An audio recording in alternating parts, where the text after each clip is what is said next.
Yuk kita sama-sama yuk masuk ke dalam ruang ibadah kita supaya kita bisa langsung memulai ibadah kita pada pagi hari ini. Apa kabar Bapak Ibu semuanya? Sehat? Luar biasa. Senang rasanya bisa ketemu lagi sama Bapak Ibu yang ada di sini semuanya dalam keadaan sehat, ceria, penuh sukacita.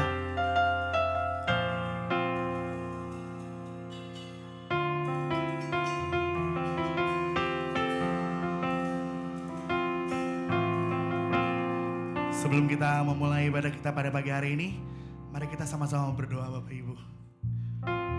Tuhan Yesus, kami mengucap syukur Tuhan atas kebaikan-Mu Tuhan kepada setiap kami Tuhan hari-hari ini Tuhan. Kami sudah berada di bulan November, puji Tuhan. 11 bulan sudah Kau perlengkapi kami, percukupi kami Tuhan dari Januari Tuhan hingga ada di bulan ini Tuhan. 1 bulan lagi Tuhan kami akan menyongsong tahun yang baru Tuhan. Kami tahu Tuhan banyak kekhawatiran dalam hidup kami, tapi kami tidak ragu untuk melangkah. Karena kami tahu Tuhan dalam hidup kami, dalam hati dan jiwa kami Tuhan, Kau akan melindungi, memperkuat, memperlengkapi hidup kami untuk menyongsong tahun yang baru Tuhan. Oh Tuhan, kami mengucap syukur hari ini kami sama-sama berkumpul kembali Tuhan di tempat ini untuk memuji, memuliakan, membesarkan nama-Mu Bapa. Penuh sukacita hari ini hanya untuk kemuliaan nama-Mu saja Tuhan. Dan setiap kita, Jemaat Rock Philadelphia yang siap memuji memuliakan nama Tuhan. Sama-sama kita katakan, amin. Saya undang semuanya bangkit berdiri. Kita mulai ibadah kita pagi hari ini. Come on. Yeay.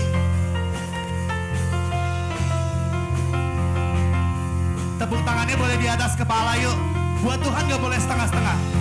Hidup yang kupilih membuatku berarti karena Yesus Tuhan, karena Yesus Tuhan, tempatku percaya dan berharap. Buka mataku, lihat sekelilingku, ku harus nyatakan kebenarannya yang membebaskan. Karena kuasa-Mu, karena kehebatanmu, karena kehebatanmu, Kau dapat lakukan perkara besar yang Engkau janjikan. Yesus, Kaulah sahabatku. Yesus, Kau yang akan selalu berada di sisiku. Kau sumber kuatku. Oh Yesus, Kaulah sahabatku. Yesus, Kau yang tak pernah jemu-jemu di sisiku. Kau sumber kuatku. Oh yeah. Sama-sama kita akan pujain dari awal. Hidup yang kupilih membuatku berarti karena Yesus Tuhan, tempatku percaya dan ku buka mataku, lihat sekelilingku, ku harus nyatakan kebenarannya yang membebas. Karena kuasa-Mu, karena kehebatanmu, ku dapat lakukan perkara besar yang Engkau janjikan. Yesus, Kaulah sahabatku. Yesus, Kau yang akan selalu berada di sisiku. Kau sumber kuatku. Oh Yesus, Kaulah sahabatku. Yesus, Kau yang tak pernah jemu-jemu di sisiku. Kau sumber kuatku. Yesus, Kaulah sahabatku. Yesus, Kau yang akan selalu berada di sisiku. Kau sumber kuatku. Oh Yesus, Kaulah sahabatku. Yesus, Kau yang tak pernah jemu-jemu di sisiku. Kau sumber kuatku. Katakan, Kau sahabatku, berada di sisiku. Kau sahabatku selama-lamanya. Kau sahabatku, berada di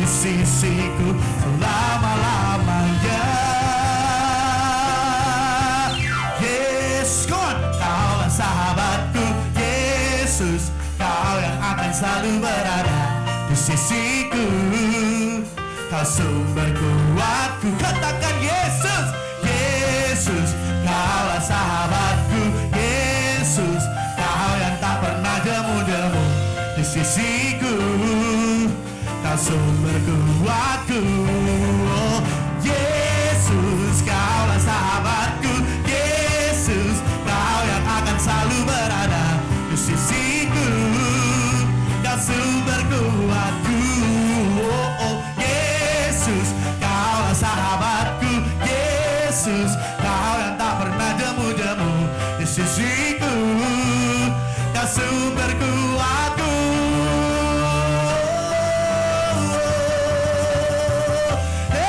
Sorakan haleluya.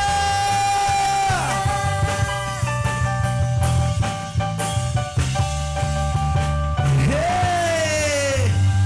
Boleh jabat tangan kiri kanan itu ucapkan God bless you. God bless you. God bless you. Minimal 50 orang, saudara. Ya.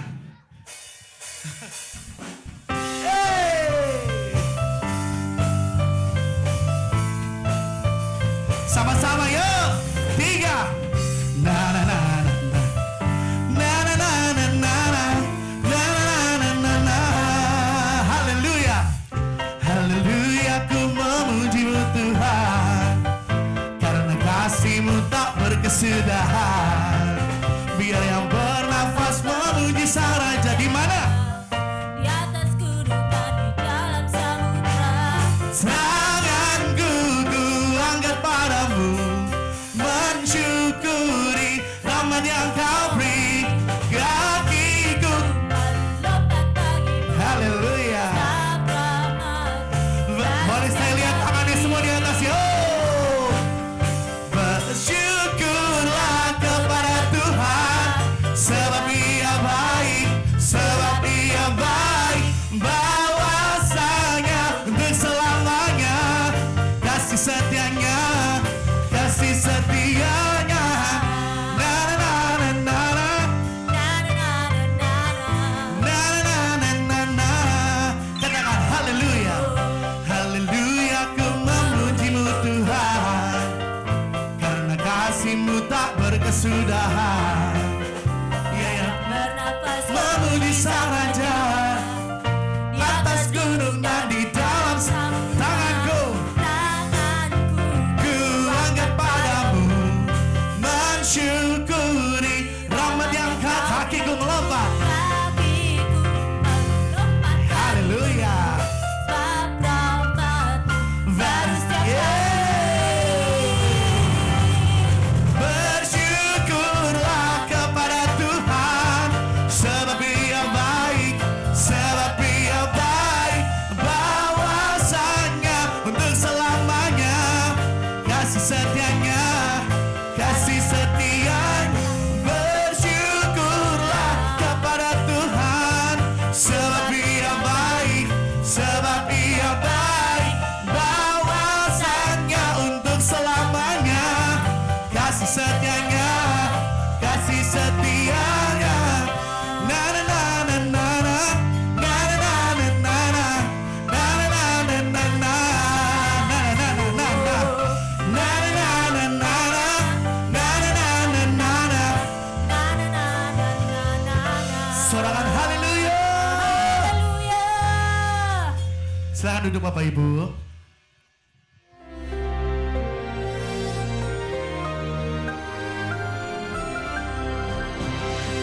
Tidak ada yang lebih penting hari-hari ini daripada shalom, damai sejahtera. Karena itu shalom atas Anda semua warga kerajaan Tuhan. Jaga hati dan pikiranmu. Tema kita dalam bulan November 2023 ini adalah Christ likeness. Jelas dan gamblang tujuan kita. Sebab kalau kita nggak tahu tujuan kita akan meleset dari sasaran. Hamartia, dosa itu meleset dari sasaran. Di ayat yang sangat terkenal yang sering dikutip tapi salah dikutip adalah Roma 8 ayat 28. Kita tahu sekarang bahwa Allah turut bekerja dalam segala sesuatu untuk datangkan kebaikan bagi mereka yang mengasihi Dia, bagi mereka yang terpanggil sesuai dengan rencana Allah. Di dalam bahasa Inggris tidak ada perkataan Allah.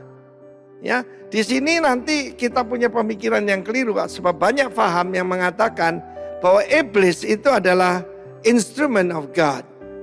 Alatnya Tuhan. Juga kepada umat Tuhan. No. Satan, devil dengan semua pengikutnya adalah musuh Tuhan dan musuh kita, ya. Dan di sini disebutkan rencana Allah for his purpose.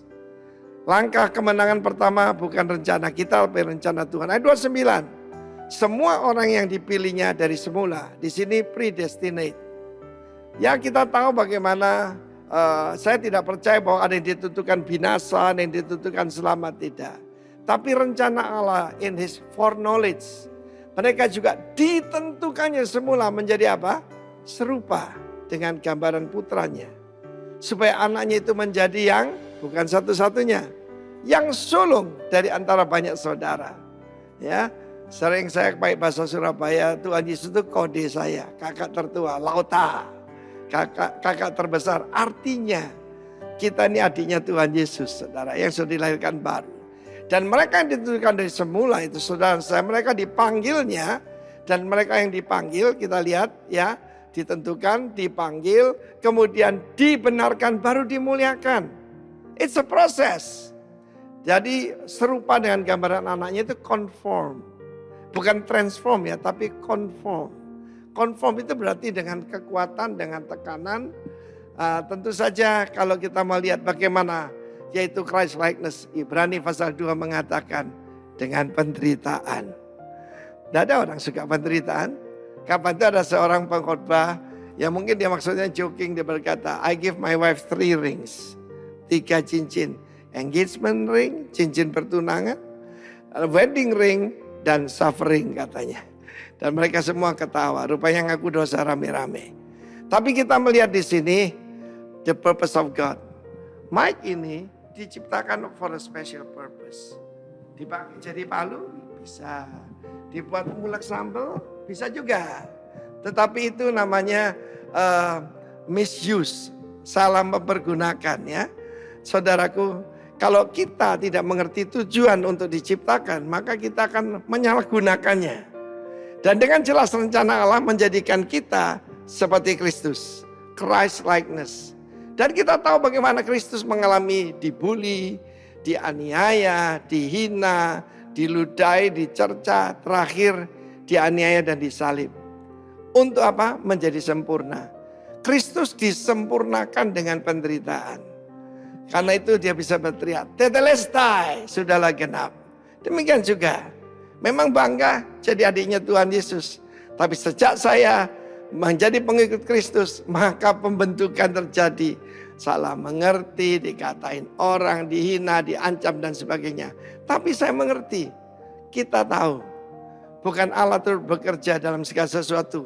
Yang datangkan, saya beberapa kali yaitu dideteksi kanker dan bagaimana, bukan dari Tuhan, dari iblis. Karena itu kita lawan, saudara. Jadi Roma 8 ayat 28 jangan quote salah ya. Tidak ada perkataan Allah di situ.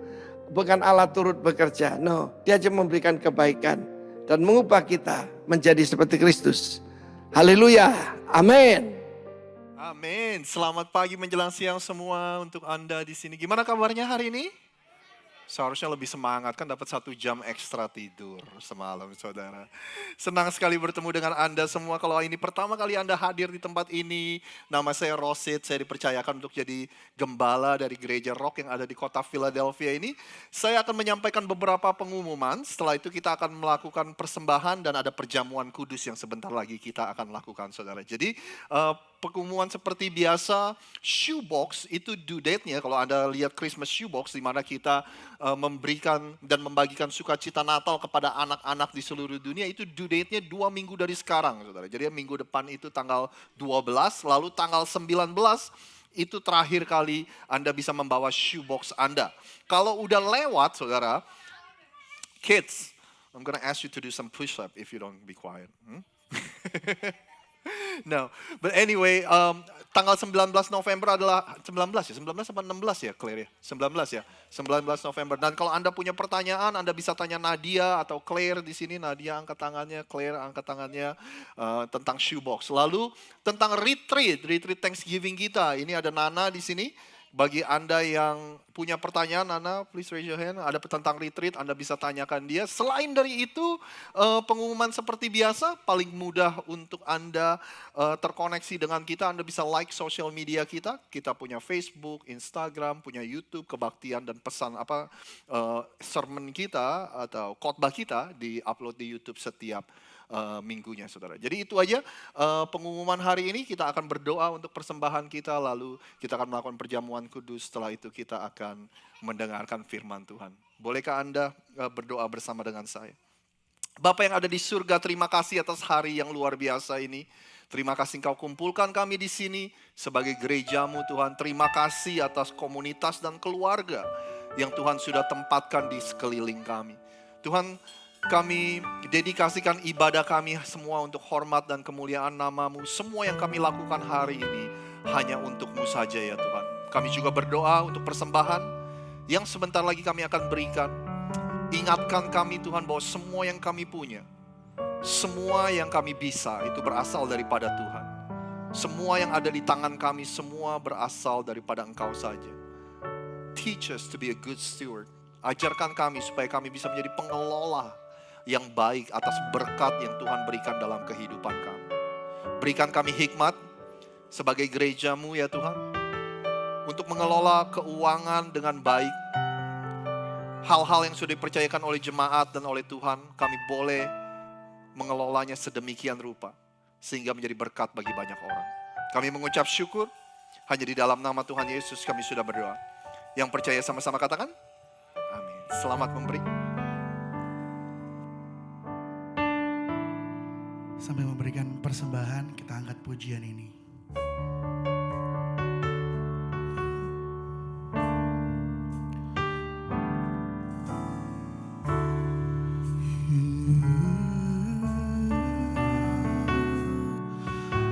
Kau baik Yesus, dengan sayap-Mu ku akan terbang tinggi di tengah badai hidup. Ku tak menyerah, Kau kekuatan dan perlindungan bagiku, pertolonganku di tempat maha tinggi. Ku mengangkat tanganku, aku berserah. Kau ku nantikan, Kau yang ku sembah, Yesusku, Rajaku.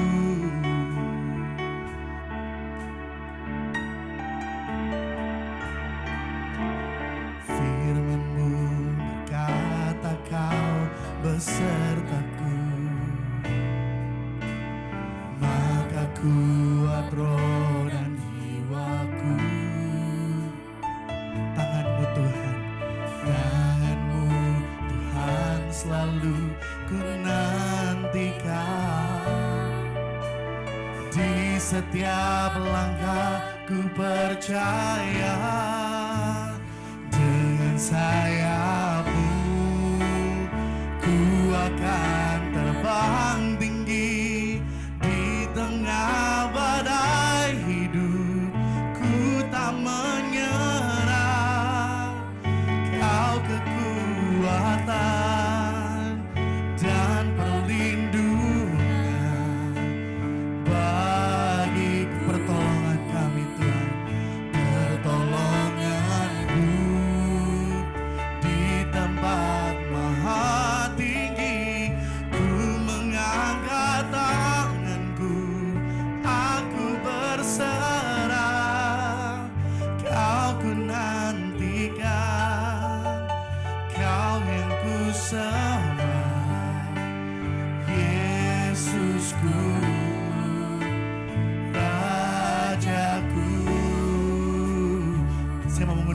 Bapak Ibu untuk bangkit berdiri dan kita angkat puji ini dari awal. Firman-Mu berkata Kau besertaku, maka kuat roh dan jiwaku. Tangan-Mu Tuhan, tangan-Mu Tuhan selalu ku nantikan. Di setiap langkah ku percaya, dengan sayap-Mu ku akan terbang tinggi. Di tengah badai hidup ku tak menyerah. Kau kekuatan dan perlindungan bagiku, pertolonganku di tempat maha tinggi. Ku mengangkat tanganku, aku berserah. Kau ku nantikan, Kau yang ku sembah, Yesusku, Rajaku. Mari kita semua menyembah Yesus yang hidup. Angkat suara puji nama Dia. Oh, haleluya. Terpujilah, haleluya.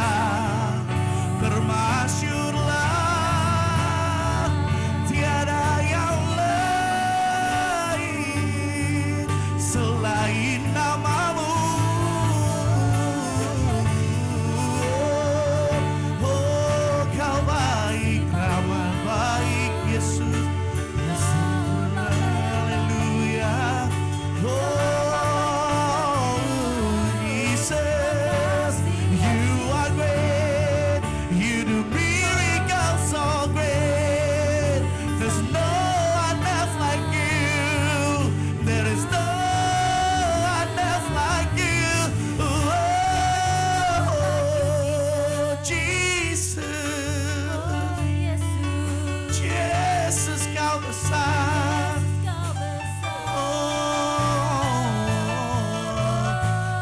Haleluya, haleluya, haleluya.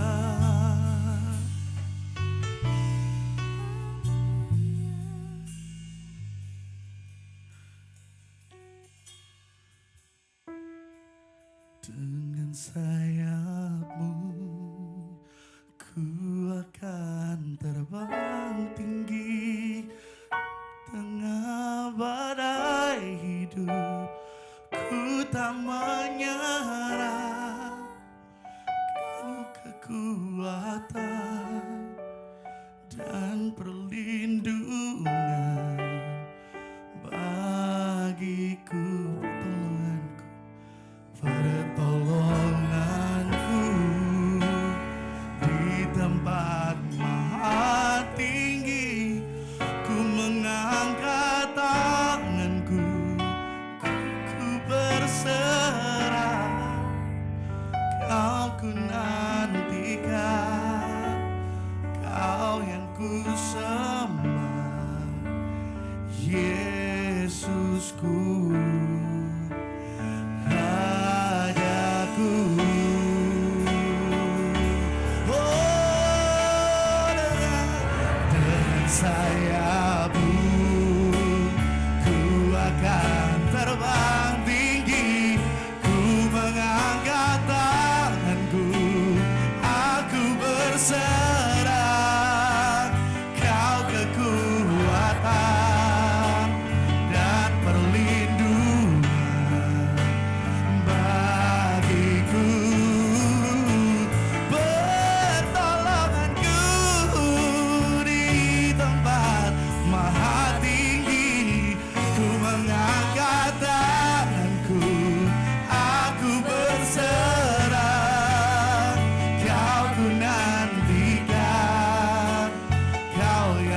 sembah, Yesusku,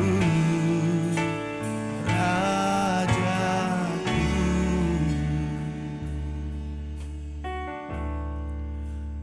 Kau ku nantikan, Kau yang ku sembah, Yesusku, Rajaku.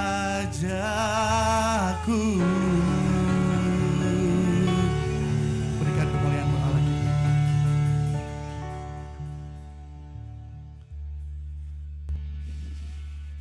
Anda boleh mengangkat roti yang ada di tangan Anda. Ada yang belum dapat roti dan anggur? Kalau yang belum dapat, biar kita berikan.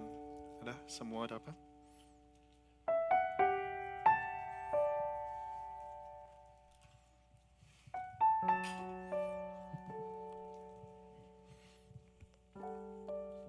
Saya berdoa setiap kali kita melakukan ini, kita tidak melakukannya hanya sebagai rutinitas dan kebiasaan, saudara.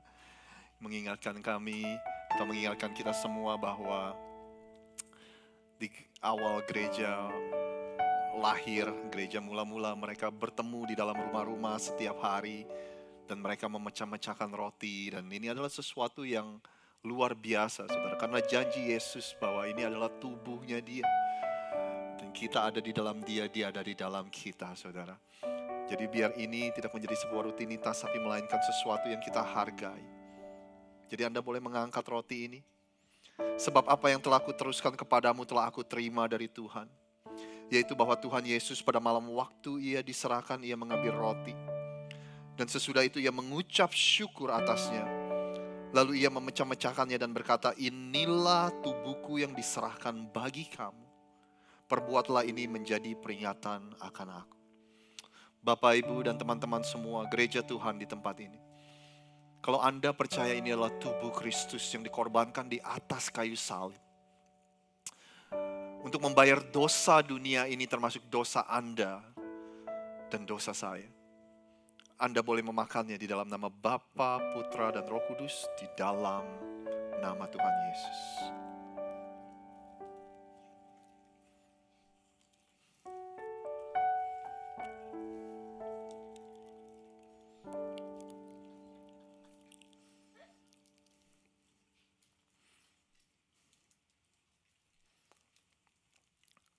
Anda boleh mengangkat anggur yang ada di tangan Anda.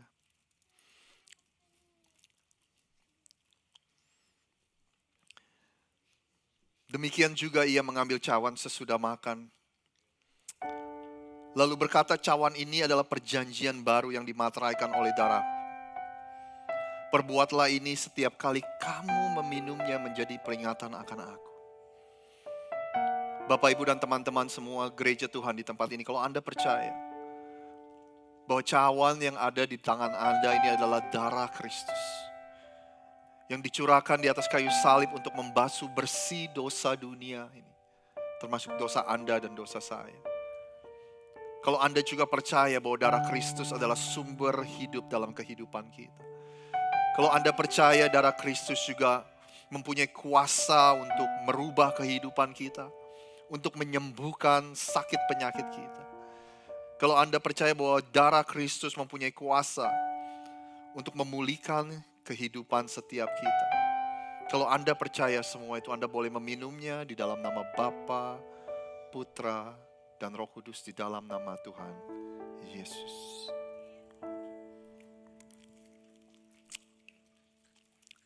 Terima kasih Tuhan, kami mengucap syukur. Terima kasih ya Tuhan, terima kasih. I want to invite all the kids to come forward. We're going to pray over you. Pastor Bobby going to pray over the children. Please come forward, everyone. Just put it on the table. Okay, all the kids, you may come up forward. We're gonna pray for you. Untuk semua anak-anak, yuk. Nah, kalau ada anak-anak yang lainnya di belakang, bisa dibawa maju ke depan. Orang tuanya bawa anak-anaknya juga boleh ya. Bapak Ibu, kalau Anda mengasihi anak-anak ini, mari kita arahkan tangan kita kepada setiap anak-anak yang ada di depan ini.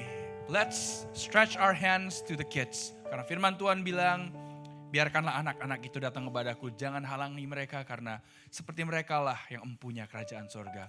Jesus say, of such are the kingdom of God. Let's pray for them. Tuhan Yesus, kami berdoa untuk setiap anak-anak ini Tuhan. Tuhan berkati sertai setiap dari mereka ya Tuhan. Apa yang mereka lakukan menjadi berhasil, mereka besar jadi anak-anak yang takut akan Tuhan ya Bapa. Di dalam kehidupan pergaulan mereka Tuhan, masa depan mereka Tuhan, setiap mereka menjadi garam dan terang ya Tuhan. Amin. Menjadi berkat Tuhan, setiap dari mereka Tuhan membawa perubahan Tuhan. Dimanapun mereka berada, berkati orang tua mereka yang membesarkan mereka Tuhan. Berikan mereka hikmat ya Tuhan, supaya bisa membawa anak-anak ini semakin cinta akan Tuhan. Lord, may you bless each and every one of them. Bless their studies, their future, God, and all their plans. May they be a salt and a light wherever they are. They can become an influence, Lord, with their friends who look up to them, Lord. Give them extra wisdom, Lord, to do well in school too. In Jesus' name, bless their Sunday school teachers too, Lord. That every time they come to church, they are blessed, they learn more about Jesus. They get to know you more and more. Mereka semakin seperti Tuhan Yesus. Amin. Setiap kali mereka mendengarkan firman Tuhan. Dalam nama Tuhan Yesus, umat yang percaya katakan, Amin. You may go to your classes, kids. Sunday school kids. Boleh kita berdoa sekali lagi, Tuhan, kami mengucap syukur. Dalam beberapa menit ke depan kami buka hati kami. Kami ingin punya hati yang menerima, receptive heart. Kami buka pikiran kami. Kami percaya Tuhan, yang memberitakan firman terbatas, tapi kuasa Roh Kudus yang di dalam setiap kami tidak terbatas. Kami percaya Roh Kudus yang ada dalam kami mampu memberikan kami hikmat dan mampu untuk mentransformasi cara berpikir kami. Terima kasih Tuhan. Berbicaralah kepada setiap kami di dalam nama Tuhan Yesus kami sudah berdoa. Yang percaya sama-sama katakan, amin. Anda dipersilakan duduk. It's a preacher. It's a preacher.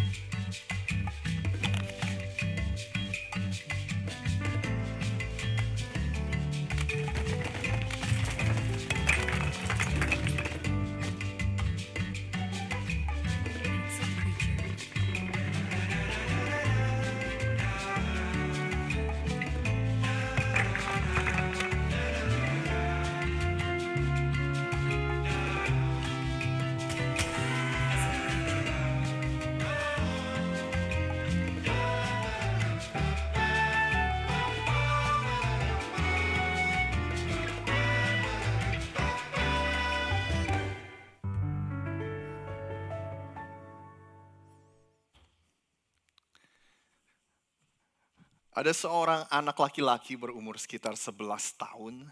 Waktu itu anak ini mungkin kelas 5 SD. Dia tinggal bersama dengan orang tuanya.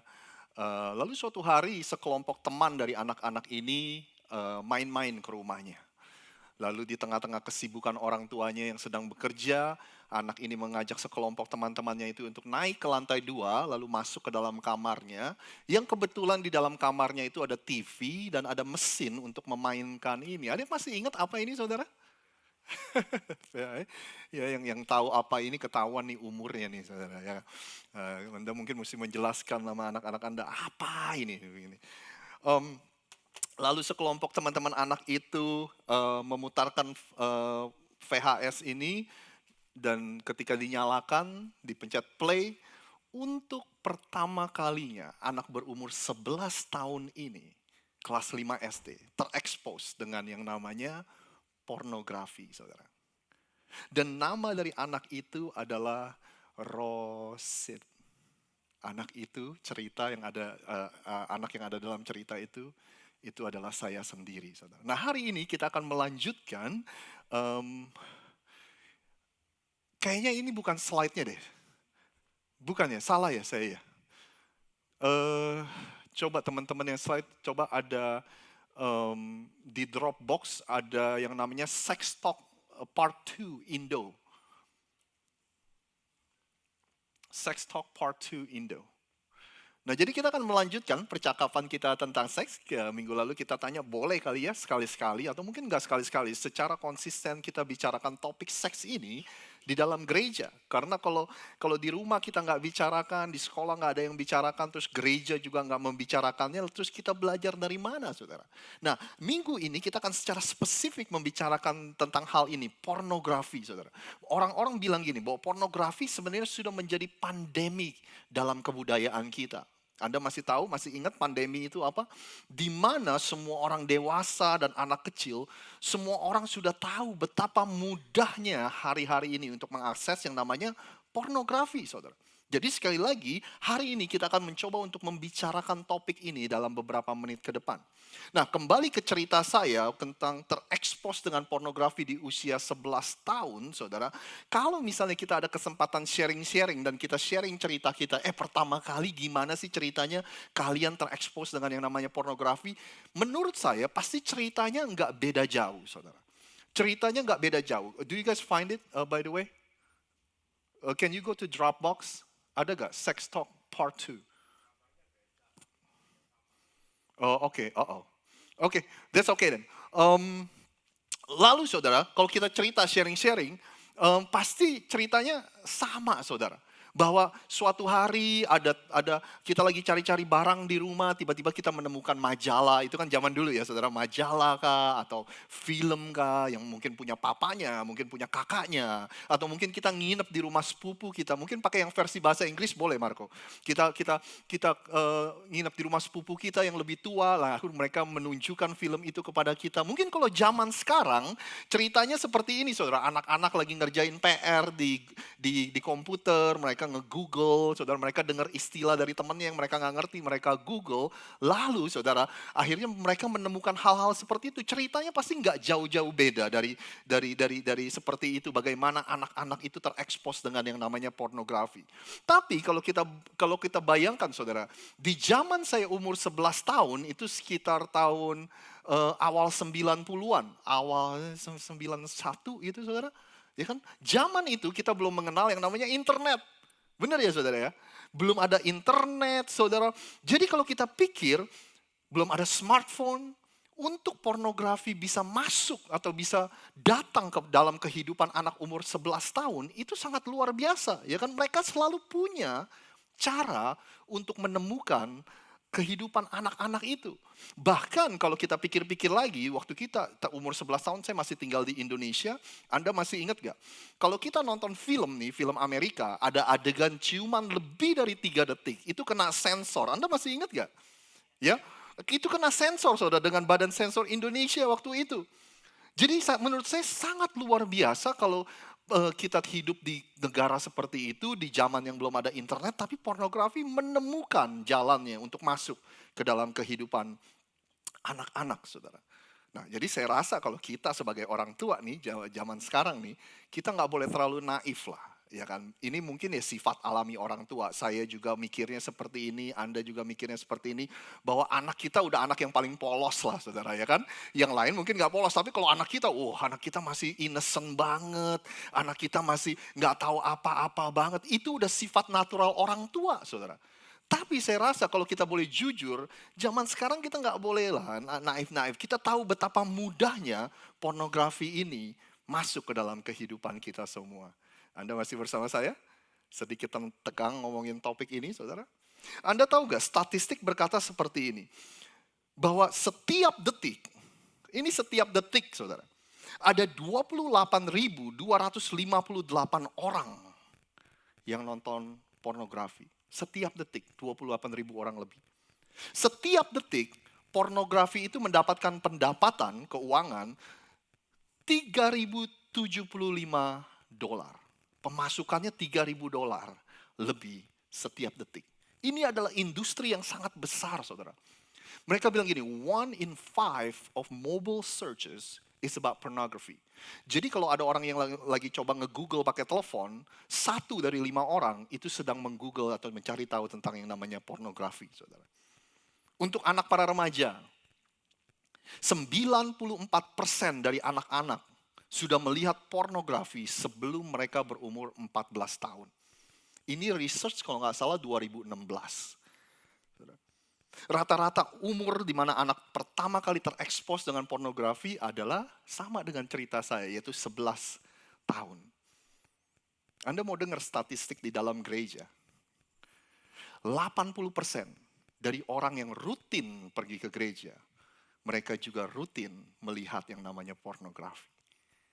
1 dari 5 youth pastor itu melihat pornografi secara rutin. 1 dari 7 senior pastor itu melihat pornografi secara rutin. Nah, waktu Anda dengar statistik yang seperti ini, apa yang Anda bayangkan, saudara? Ya kan? Apakah pantas kita menyebut ini sebagai pandemi? Ketika kita mendengar semua orang ini masalah nih udah benar-benar kayak pandemi, is overwhelming, saudara. And our temptation is, because the problem is so big, the temptation is that let's not do anything. Ya kan, kadang-kadang ketika masalah itu sudah terlalu besar, kalau kita nggak berhati-hati, respon kita akan bilang gini, ya udah mau diapain lagi? Ya udah normal lah, ya kan? Udahlah terima aja, nggak ada apa-apa juga yang kita bisa perbuat, saudara. Nah, saya sadar bahwa solusi dan penyelesaiannya ini nggak sesederhana, ini penyelesaiannya 1, 2, 3, masalah selesai. Saya ngerti nggak sesederhana itu. Tapi kita juga nggak boleh diem aja dan nggak boleh nggak meresponi apa-apa, saudara. Nah, saya percaya ada langkah-langkah praktis, paling enggak ini tahap awal di mana kita mungkin bisa memerangi atau menghadapi pornografi dengan lebih baik lagi. Kita belajar sama-sama, saudara. Ya, ada 4 hal yang saya mau bagikan pada hari ini. Yang pertama adalah gini, saudara. We have to acknowledge the problem. Kita harus akui bahwa ini nih masalah, saudara. Selama kita nggak mengakui, selama kita bilang ya udah ini mah biasalah semua orang juga melakukan, ya kan. Selama kita nggak mengakui bahwa ini masalah, maka nggak akan ada penyelesaiannya. So the first step yang pertama kita harus akui that this is a problem, this is an issue, and we gotta do something. Kalau kita menormalisasinya, kita berkata normal lah semua orang, semua cowok juga melakukannya, saudara, maka kita nggak akan menyadari pornografi itu adalah sebuah masalah. Respon yang paling umum yang kita paling sering dengar gimana sih, saudara? Ya kan? Oh, saya kan nggak nyakitin siapa-siapa, saya nggak ngerugiin siapa-siapa. Ini cuma antara saya dan HP saya. Ini antara saya dan laptop saya dan film saya nggak ngerugiin siapa-siapa kok. Ya kan? Itu respon yang paling sering kita dengar, saudara. Dan lagi pula nggak ada orang juga yang perlu tahu tentang masalah ini.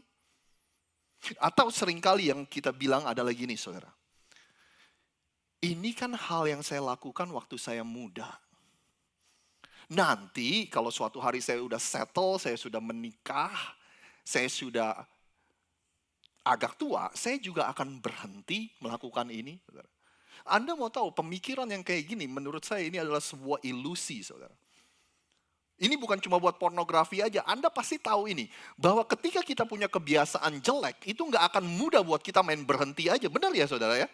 Ya kan? Kita kan nggak bisa bilang, oh ini kebiasaan jelek saya, nanti kalau saya udah menikah saya akan stop gitu.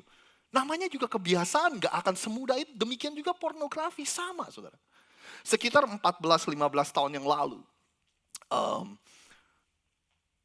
ada sebuah seminar, mungkin beberapa dari Anda masih ingat, ada konferensi di gereja di mana waktu itu saya berjemaat dan melayani. Kita punya seminar yang namanya Pria Sejati. Anda pernah dengar seminar itu? Saudara? Pria Sejati ya. Nah, waktu itu saya belum menikah, saudara. Jadi saya pikir awalnya pemikiran saya, ya saya belum menikah mau ngapain ikut Pria Sejati. Itu seminar didesain khusus untuk para pria yang sudah menikah. Ya kan? Tapi karena banyak teman yang ngajak dan saya juga nggak ngapa-ngapain, saya nggak punya aktivitas lain, akhirnya saya ikut, saudara. Nah, Anda perlu tahu tentang seminar Pria Sejati ini. Dalam 3 hari ada 10 sesi, satu sesi sekitar 1 jam. Nah, cara mereka mendesain seminar ini, setiap sebelum memulai sebuah sesi, kita dikasih kesempatan. Jadi 2-3 orang dikasih kesempatan untuk maju dan untuk cerita, saudara. Untuk confess, untuk ngaku dosa lah. Atau enggak cerita, sharing tentang pergumulan kita dalam pernikahan kita, saudara. Sekali lagi, saya belum menikah waktu itu. Dan ada sekitar 50-60 pria yang sudah menikah, suami, ayah, dan sebagainya. Waktu saya duduk di seminar itu, saudara, saya lihat pria demi pria maju ke depan. Pria yang sudah menikah nih, mereka maju ke depan, dan mereka mulai cerita tentang bagaimana mereka mempunyai kebiasaan untuk nonton pornografi, saudara. Awalnya saya mikir gini, waktu itu saya terikat juga, saya punya kebiasaan yang sama untuk nonton pornografi. Awalnya saya mikir begini, waktu itu kan saya masih single. Ya kan, kalau saya nonton pornografi itu umum dong. Ya kan, nanti suatu hari kalau saya sudah menikah, kebutuhan seks saya sudah terpenuhi, maka saya akan stop. Tapi tiba-tiba waktu saya duduk di situ, saya mulai connect, saudara.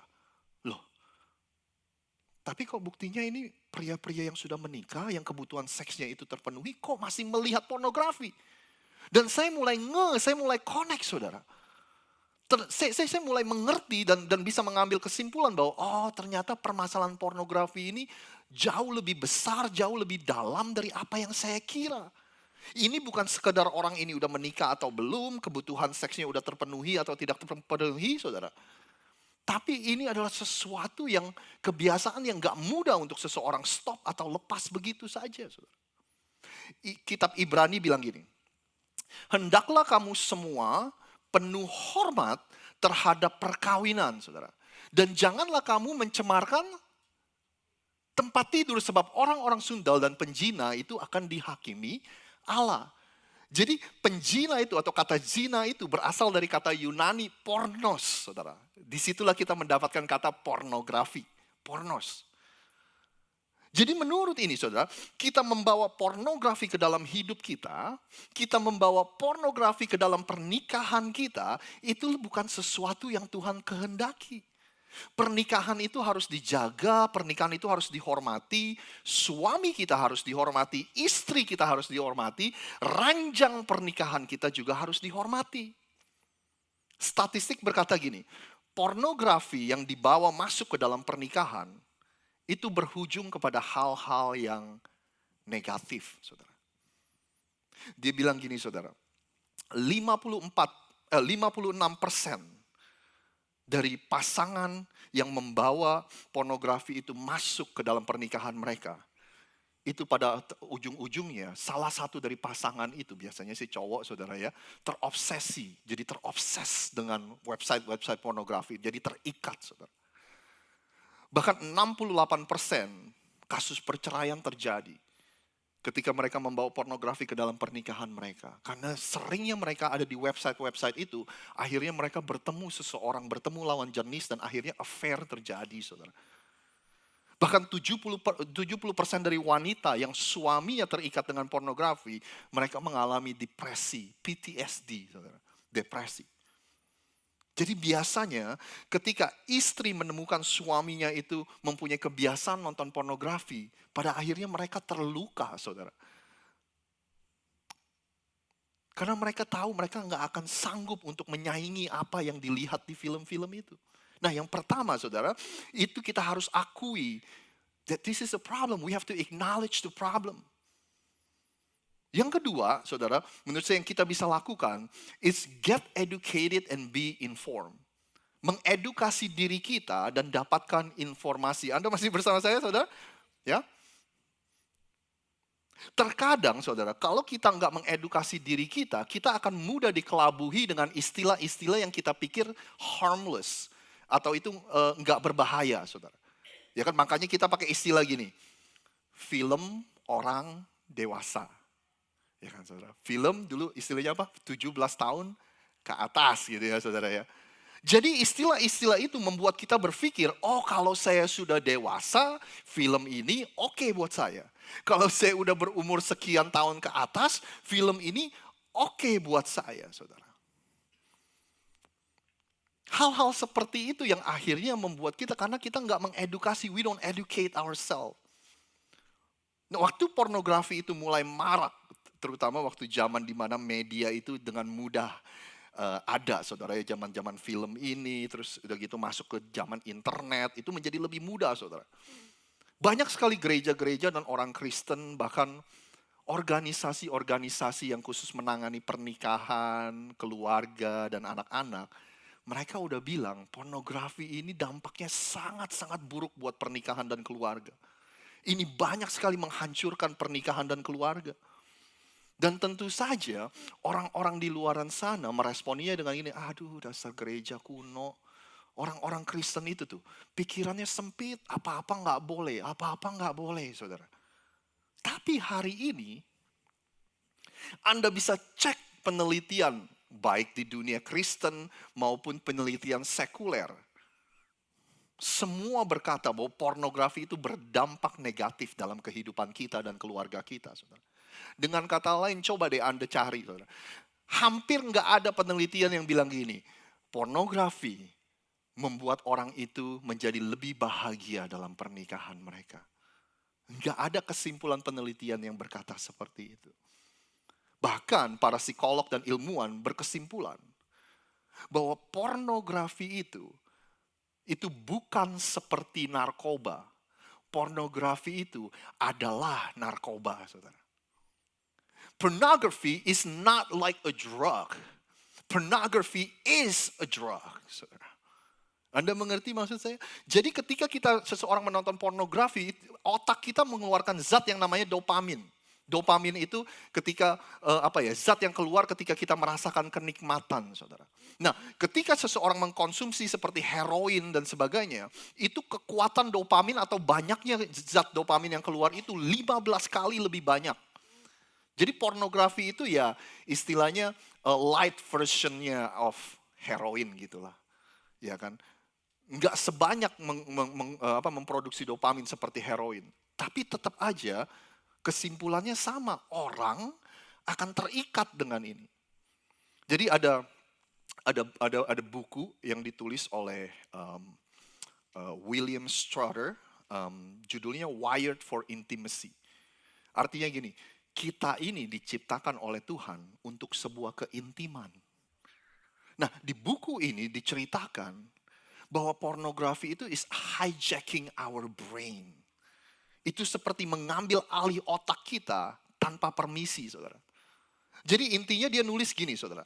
Bahwa ketika seseorang mempunyai kebiasaan lihat pornografi, apalagi sudah bertahun-tahun, pria terutama tidak mempunyai kemampuan untuk melihat wanita ini sebagai makhluk yang diciptakan menurut gambar dan rupa Allah. Jadi kemampuan mereka untuk melihat wanita sebagai makhluk ciptaannya Tuhan itu seperti rusak, saudara.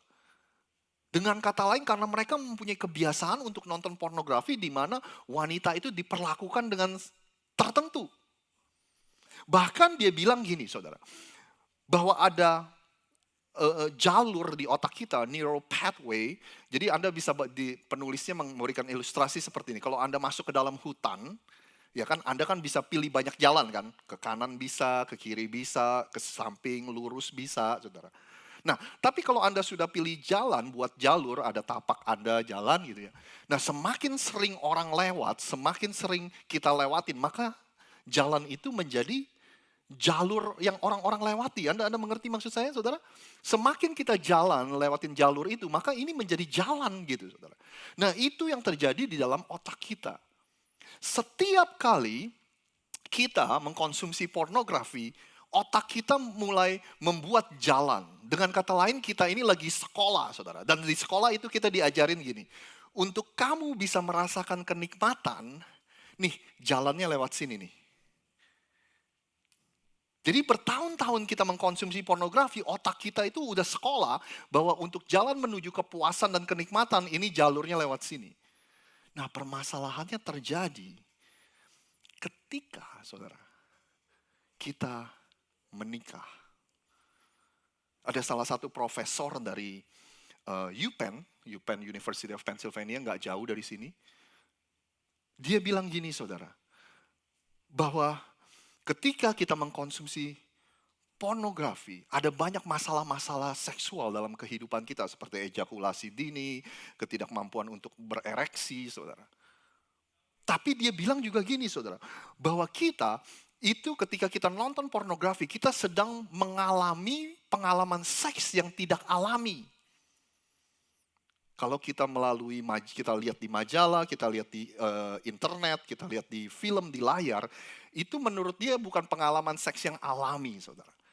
Karena kita mempunyai kebiasaan dengan pengalaman seks yang tidak alami, misalnya setelah kita menikah, nih saudara, ya kan?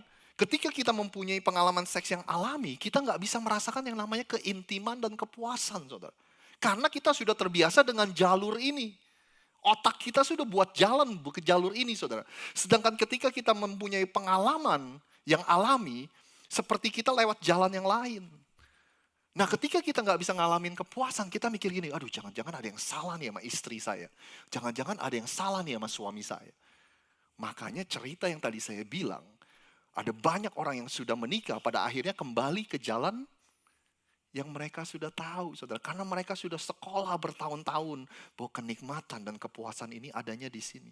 Kalau pengalaman seks saya tidak seperti apa yang saya tonton, maka saya nggak akan bisa mengalami yang namanya kepuasan, saudara.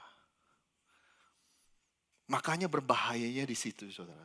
Kita ada di bangku sekolah yang ngajarin untuk jalur menuju keintiman dan kepuasan dan kenikmatan kamu harus lewat sini.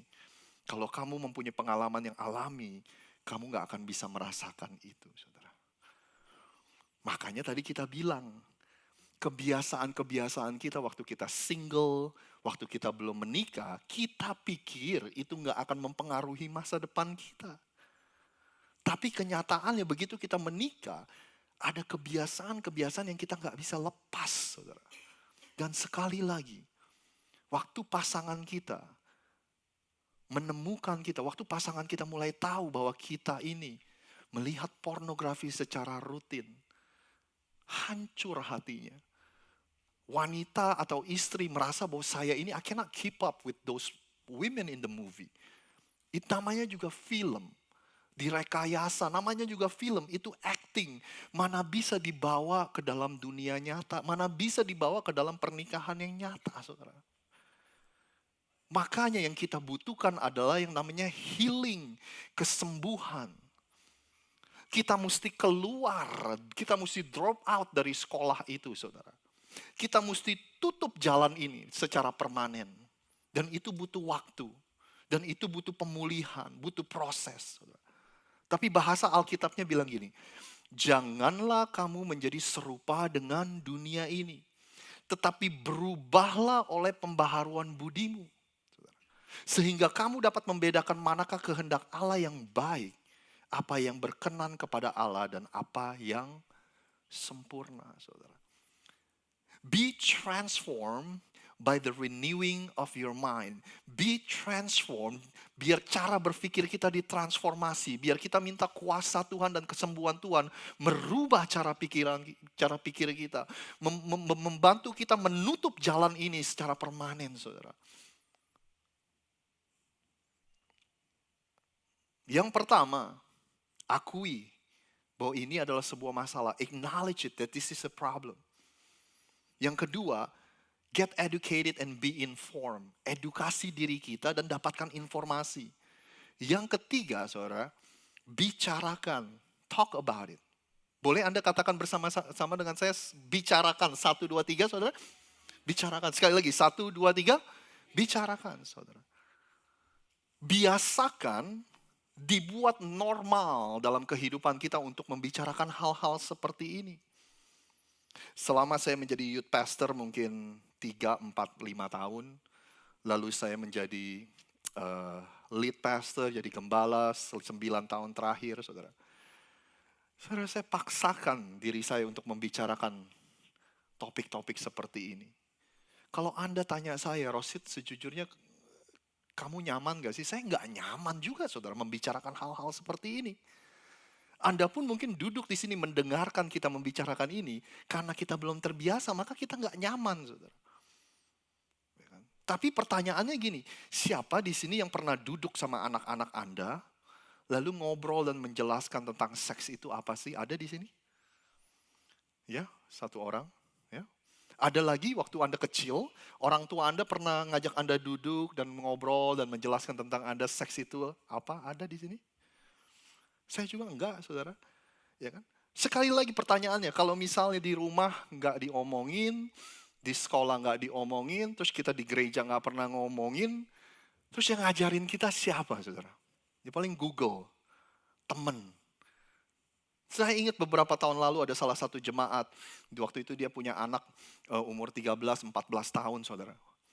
Waktu kita umumkan, minggu depan kita akan bahas tentang pornografi ya. Dia datengin saya, dia bilang, Rosid sorry ya minggu depan saya nggak datang ke gereja sama anak-anak saya karena kamu membahas tentang topik ini.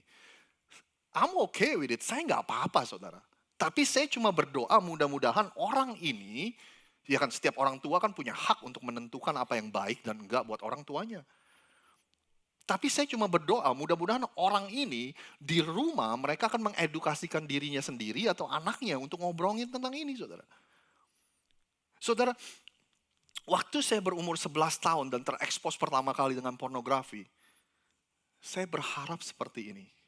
Andai aja waktu itu saya punya orang yang saya bisa datengin, saya bisa tanya-tanya. Andai aja waktu itu saya ada di dalam gereja, saya punya youth pastor, punya mentor, punya komunitas yang saya bisa datengin, dan saya bisa tanya-tanya. Tapi saya nggak punya, saudara. Ya kan? Bahkan saudara, harapan saya bukan cuma punya seseorang aja, tapi harapan saya andai saja lingkungan saya atau environment saya itu sudah biasa membahas atau membicarakan tentang hal-hal seperti ini. Tapi memang saudara, pada sifat dari dosa seks itu selalu berhubungan dengan yang namanya rasa malu, shame. Makanya respon kita saudara selalu untuk menutup-nutupi, untuk mengcover semua itu saudara. Amsal bilang gini, siapa yang menyembunyikan pelanggarannya tidak akan beruntung. Bahasa Inggrisnya, kita yang menyembunyikan pelanggaran kita itu nggak akan prosper, kata Amsal. Tetapi siapa mengakuinya dan meninggalkannya akan disayangi, akan dikasihkan mercy, bahasa Inggris, akan dikasih rahmat Allah. Ketika kita mengakui dan terbuka. Yakobus 5 ayat 16 saudara. Ini ayat hidup sekali dalam kehidupan pribadi saya. Waktu kita bicarakan tentang seminar pria sejati. Ada begitu banyak orang yang protes. Seminar apaan tuh? Ngaku-ngaku dosa, ngomongin dosa di depan banyak orang. Saya gak peduli saudara. Karena melalui seminar itu, di sesi sekitar ke-5 atau ke-6, saya maju dan di depan orang 50 laki-laki, 60 laki-laki, saya mengakui, saudara. Itu seperti ada sesuatu yang terjadi dalam hidup saya. Seperti kesembuhan itu datang, seperti pornografi itu, kuasanya itu langsung melemah. Keterikatan saya itu langsung berkurang gitu, saudara. It doesn't grip my life anymore. Enggak mencekam kehidupan saya lagi. Yakobus 5 ayat 16 gini, karena itu hendaklah kamu saling mengaku dosamu. Dan saling supaya apa saudara? Supaya kamu sembuh. Doa orang yang benar bila dengan yakin didoakan sangat besar kuasanya. Ternyata ada kesembuhan ketika kita belajar hidup transparan saudara. Ternyata ada kesembuhan ketika hidup kita itu seperti suratan terbuka. Ternyata ada kesembuhan ketika kita menjalani hidup kita dengan tidak penuh kerahasiaan, saudara. Ada kesembuhan ketika kita bisa ada di dalam komunitas yang kita bisa percayai dan kita bisa ngomong tentang apa aja. Why? Because sin grows in darkness. Dosa itu paling cepat bertumbuh di dalam kegelapan, saudara. Sin grows in isolation. Dosa itu bertumbuh ketika kita menyendiri di dalam kesendirian. Kalau Anda masih ingat pastor saya, Pastor Chris Mesak, saudara. Dia bilang gini, kegelapan itu nggak ada definisinya. There's no definition of darkness. Jadi bagaimana dong kita menjelaskan kegelapan? Ya kegelapan ada karena cahaya nggak ada. Jadi ruangan yang begitu gelap, begitu pintu dibuka, saudara, kegelapan pergi. Hidup kita yang merasa kita ada di dalam kegelapan, begitu kita belajar untuk transparan, terbuka dengan hidup saya, maka kegelapan itu akan pergi, saudara. Ketika kegelapan itu disinari dengan cahaya, disoroti dengan cahaya, maka that grip atau kuasa yang mengikat kita itu akan lama-lama hilang. Saya nggak bilang sama Anda bahwa keliling cerita sama semua orang. Bukan itu maksud saya. Tapi carilah orang-orang di sekeliling Anda yang Anda bisa percayai. Saudara. Ini penting saudara. Carilah orang-orang di sekeliling Anda yang bisa berdoa untuk Anda. Ini jauh lebih penting satu ini. Carilah orang-orang yang akan memberikan Anda semangat ketika Anda terjatuh untuk bangkit kembali. Karena ketika kita mencoba untuk pulih, untuk lepas dari sebuah keterikatan, biasanya itu yang terjadi. Kita jatuh, saudara. Dan kita punya orang yang akan mengajak kita bangkit lagi. Ayo, kita jatuh, kita bangkit lagi. Saya berdoa Anda punya orang-orang seperti itu dalam kehidupan Anda. Jadi bagaimana tahap awal kita menghadapi pornografi, pandemi pornografi, memerangi pornografi. Kita akui bahwa ini adalah sebuah permasalahan. Yang kedua, kita edukasi diri kita, dapatkan informasi. Anda cari tahu bagaimana Anda bisa bicara dengan anak Anda. Sesuaikan dengan umur mereka. Ngobrol sama mereka, pancing-pancing pengetahuan mereka ini kira-kira sampai mana sih, saudara. Ya kan? Dan dari situ Anda bisa membantu mereka untuk mengerti apa itu seks, apa itu pornografi. Yang ketiga, kita harus bicarakan, biasakan. Ini bukan sesuatu topik yang tabu lagi, saudara.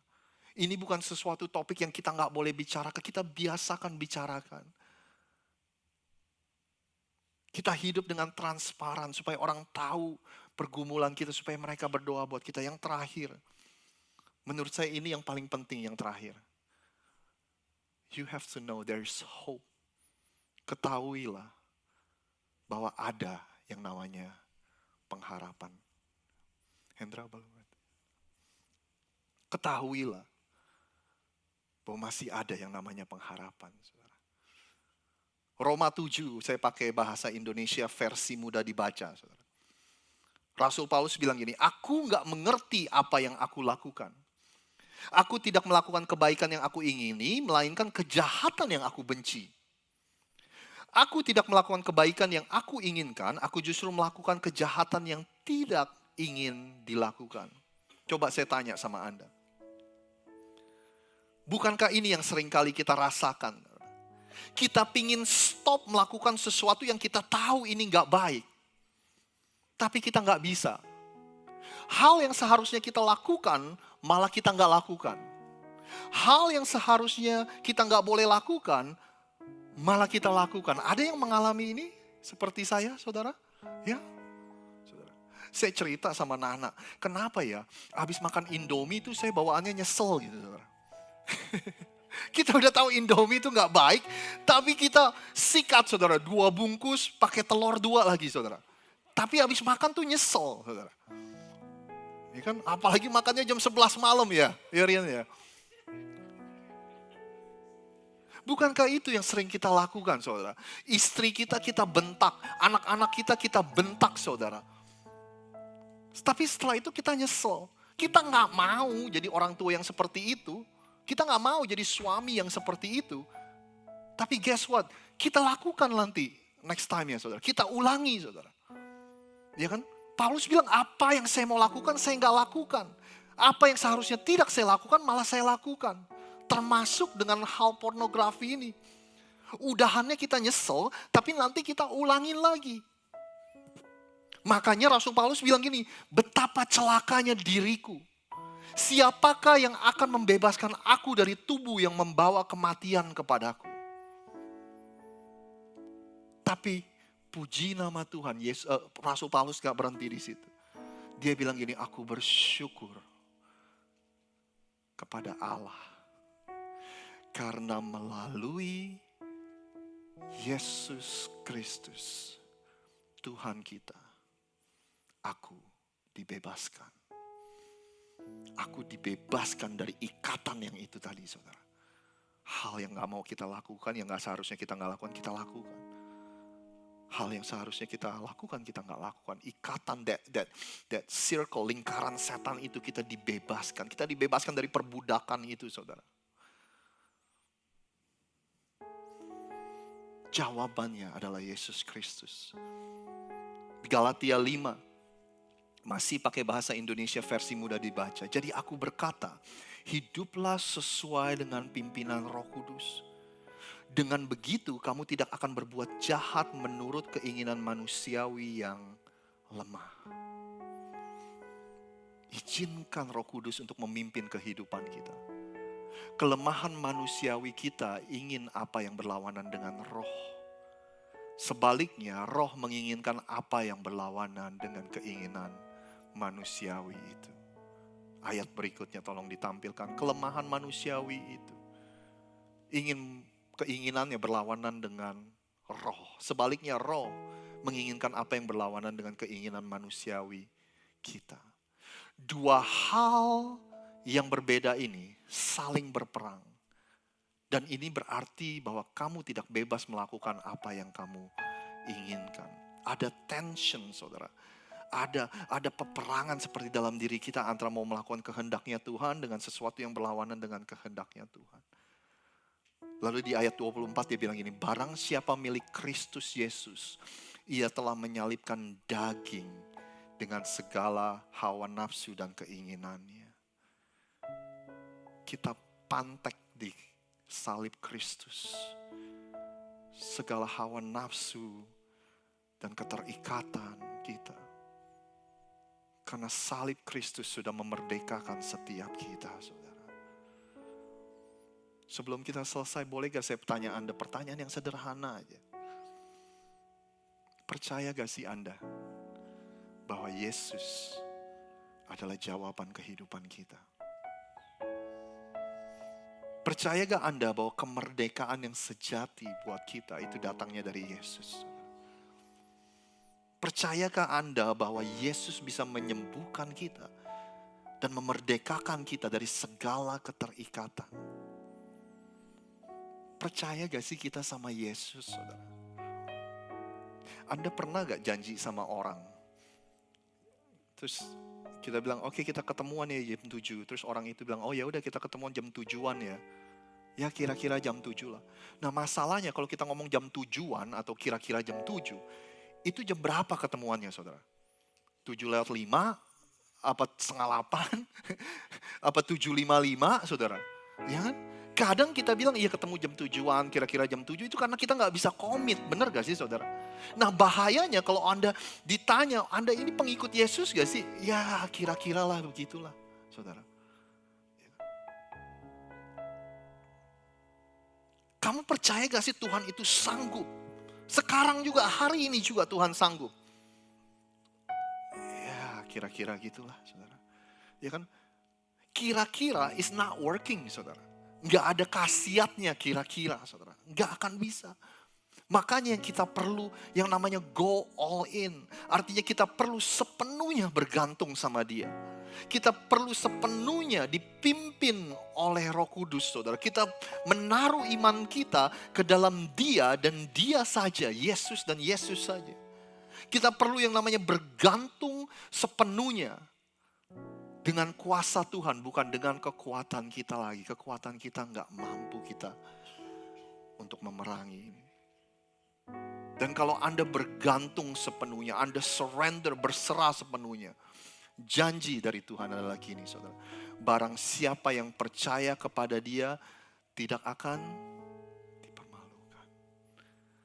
Barang siapa yang percaya kepada Yesus, kepada dia, Anda gak akan dipermalukan.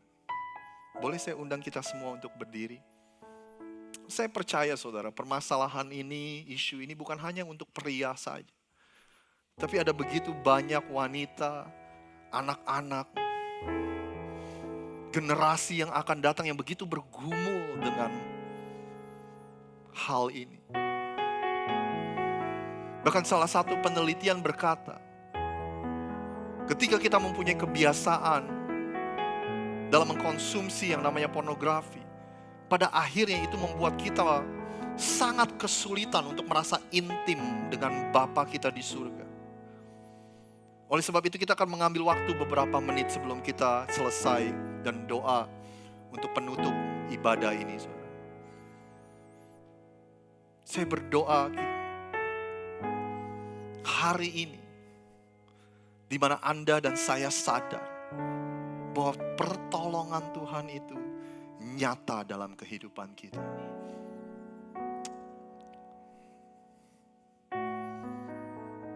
Terima kasih Tuhan. Terima kasih.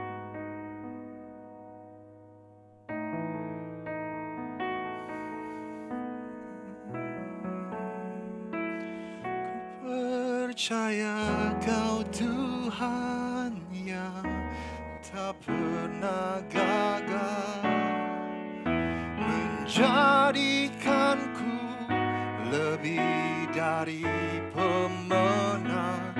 Ku percaya Kau tak pernah lalai menepati janji-janji. Kalau Anda percaya, nyanyikan. Ku percaya tak pernah gagal menjadikanku lebih dari pemenang. Ku percaya Kau Tuhan yang tak pernah lalai menepati janji. Sekali lagi katakan, ku percaya.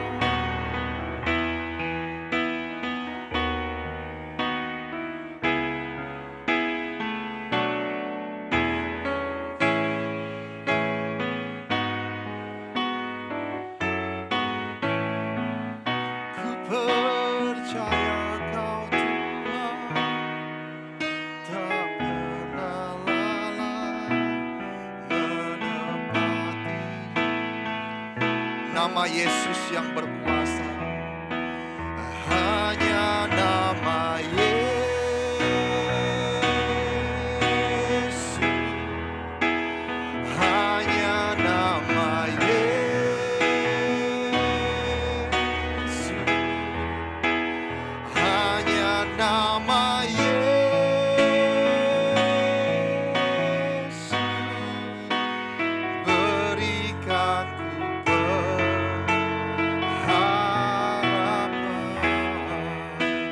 Hanya nama Yesus.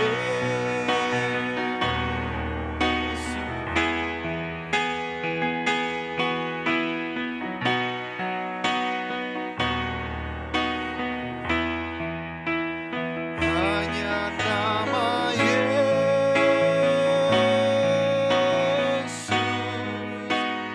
berikan ku pasti. Sekali lagi, hanya nama Yesus, hanya nama. Deklarasikan nama yang berkuasa, nama yang sanggup menyembuhkan setiap kita, nama yang sanggup memerdekakan setiap kita, nama yang sanggup memberikan kita pengharapan. Berikan hanya nama Yesus.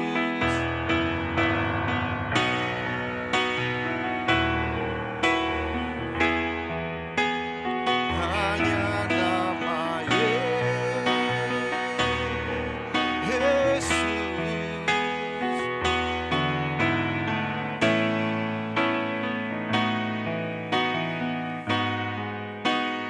Berikan ku kepastian.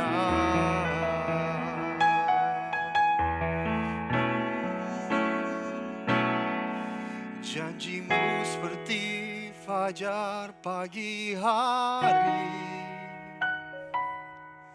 yang tiada pernah terlambat.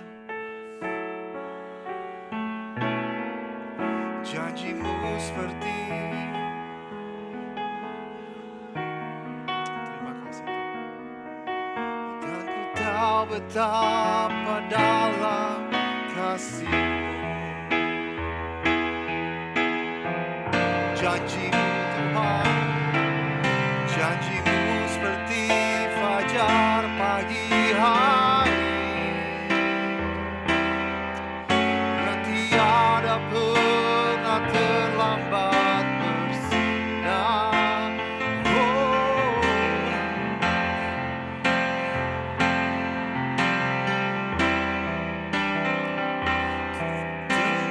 tahu betapa dalam kasih-Mu.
Bolehkah saya undang Ko Benny untuk maju ke depan? Kita akan tutup ibadah kita. Kami mengucap syukur Tuhan. Terima kasih Yesus. Terima kasih. Yuk, mari kita tutup ibadah kita dalam doa. Bapa, kami ucap syukur Tuhan. Untuk pagi siang hari ini kami boleh menerima firman-Mu, di mana Engkau bukakan kami lebih lagi dan lebih lagi Tuhan. Terima kasih Bapa buat kebaikan-Mu sehingga Engkau pelihara kami sampai hari ini. Semua kasih. karena kasih karunia-Mu Amin. dan semua karena anugerah-Mu. Terima kasih Bapa. Sebentar kami akan berpisah satu dengan yang lain. Kami percaya Tuhan, tangan-Mu akan selalu melindungi kami, tangan-Mu akan selalu menjaga kami seminggu yang akan datang. Terima kasih. Terima kasih Bapa. Sebentar kami akan pulang, kami akan berpisah satu dengan yang lain.